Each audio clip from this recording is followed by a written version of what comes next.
77 సంవత్సరాల స్వతంత్ర భారతదేశంలో ఇవాళ యావత్ ప్రజానికం ఆ సేతు హిమచలం అన్నట్టుగా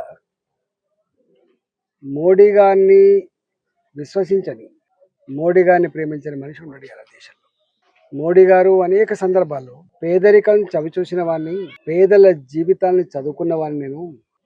నాకు పిహెచ్డీ లేకపోవచ్చు కానీ ప్రజల కష్టాలు, ప్రజల కన్నీళ్లు, ప్రజల దుఃఖం, ప్రజల బాధ చదువుకున్నటువంటి డాక్టరేట్ నేను.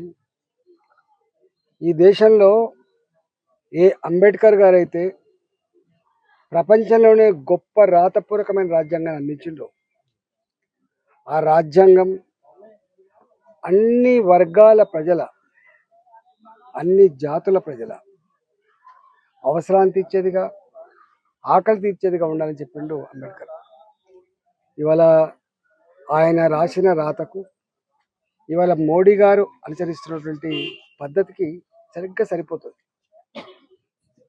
మోడీ గారు దేశ ప్రధానమంత్రిగా ఉండి వారు నిత్యం పేద ప్రజల కోసం కావచ్చు, రైతాంగం కోసం కావచ్చు, నిరుద్యోగ యువత కోసం కావచ్చు, గ్రామీణ ప్రాంతాల్లో 70 సంవత్సరాల తర్వాత కూడా కనీసం టాయిలెట్ లేకుండా రోడ్ల పక్కకు లోటల పట్టుకొని పోయేటువంటి నీచమైన పద్ధతి కావచ్చు, ఇవాళ మహిళల ఆత్మగౌరవం పెంచాలని చెప్పి ఇంటింటి టాయిలెట్ పట్టించే పద్ధతి కావచ్చు, ఇట్లా ఆలోచించుకుంటూ ఇవాళ పేదల యొక్క జీవితాలని, పేదల యొక్క దుఃఖాన్ని ఇట్లా రూపుమాపాల ప్రయత్నం చేసిన వ్యక్తి పైన గతంలో కేసీఆర్ గారు కూడా అధికారం రాగానే కళ్ళు రెత్తికెక్కి మోడీ ఏంది, గీడి ఏంది అని చెప్పి మాట్లాడిండు.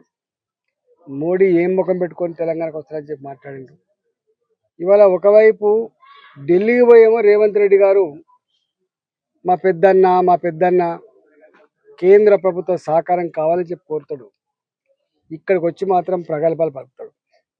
ఇవాళ మోడీ గారిని పట్టుకొని, అంత పెద్ద మనిషిని పట్టుకొని మోడీ గారు బీసీ కాదు, మోడీ గారు టెక్నికల్గా బీసీ అయిండు, అందుకని ఆయన బీసీ కాదు కాబట్టి బీసీలను ద్వేషిస్తాడు ఆయన అనేటువంటి నీచమైన మాటలు.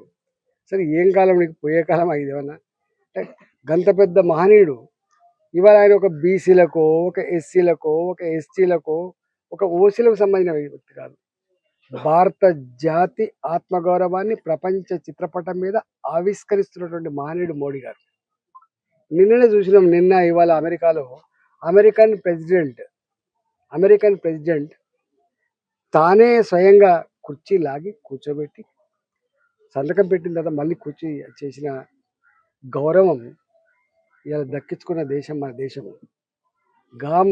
ప్రపంచ దేశాలలో భారతదేశం అంటే ఒక గౌరవాన్ని పెంచిన నాయకుడు.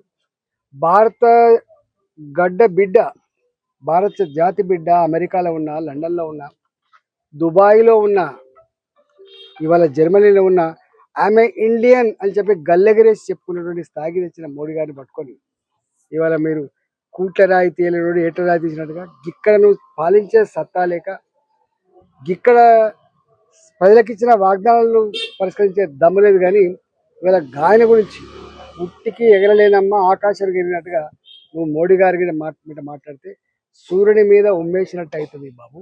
సూర్యుని మీద ఉమ్మేస్తే ఏమవుతుందో మీకు తెలుసు. ఇవాళ అందుకనే అలాంటి జాతికి వెళ్తునిచ్చే, దేశ ప్రజల ఆత్మగౌరవం పెంచే, భారత ప్రజల సమస్యలు పరిష్కరించే, ఇలా స్వార్థం లేకుండా దేశ ప్రజలే 140 కోట్ల మంది ప్రజలే నా కుటుంబ సభ్యులని చెప్పి భావించి దేశం కోసం అంకితమైనటువంటి మోడీ గారి గురించి ఇవాళ ఇట్లాంటి చిల్లర మాటలు, ఇలాంటి చిన్న కురుస మాటలు మాట్లాడి గతంలో వాళ్ళకి ఏం ప్రజలు ఎట్లా తిరస్కరించారో అలాంటి పరిస్థితి తెచ్చుకోవద్దని చెప్పి కోరుతా ఉన్నాం. ఇప్పటికైనా పెద్దలను గౌరవించడం నేర్చుకోండి. భారత ప్రభుత్వం అంటే ఏదో భారత ప్రభుత్వం అంటే ఆకాశం నుంచి రాదు. భారత ప్రజల యొక్క రక్త మాంసాల మీద కట్టబడ్డ పనుల డబ్బుతో ఇలా మోడీ గారు డెవలప్ చేస్తుందని చెప్పి ఎప్పుడు అంటూ ఉంటాడు. నేను చేస్తున్నా అని చెప్పి మోడీ గారు ఎప్పుడు అన్నారు? ప్రభుత్వం చేస్తుందని చెప్తాడు. వీళ్ళలాగా నేను చేస్తున్నా ఎక్కడ అడగరు. అధికారం వస్తే నేను సేవకునని చెప్పినోడు మోడీ గారు. అధికారం రాగానే అహంకారంతో కళ్ళు నెత్తికెక్కి ఇక ఏ ప్రజలైతే నీకు అధికారం ఇచ్చినా వాళ్ళ ఇల్లు కూలగొడతా, వాళ్ళ గుడిసెలు కూలగొడతా, వాళ్ళ మీద కేసులు పెడతా అని చెప్పేటువంటి మోడీ గారు కాదు. అందుకని మోడీ గారితో గోక్కోవడం అంటే ధర్మంతో గోక్కున్నట్టు. మోడీ గారితో గోక్కోవడం అంటే పేద పేద బతుకులతో గోక్కున్నట్టు. ఆ విషయం మర్చిపోద్దని చెప్పి రేవంత్ రెడ్డి మేము సూచన చేస్తా ఉన్నాం.